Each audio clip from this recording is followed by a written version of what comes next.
Welcome to NSTV news. నేను సౌజన్య. ముందుగా ముఖ్యాంశాలు. Welcome to NSTV.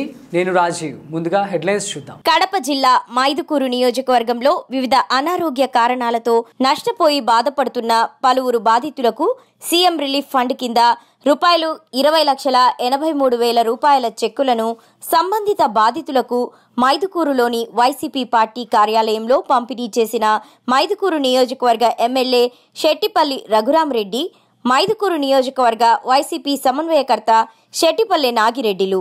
ఈ కార్యక్రమంలో Duvvuru MPP Kanala Jayachandra Reddy, ZPTC Meruva Kistaiah, YCP నాయకులు ఎంఆర్ఎఫ్ సుబ్బయ్య, చంద్ర ఓబుల్ రెడ్డి, కార్యకర్తలు, లబ్ధిదారులు పాల్గొన్నారు.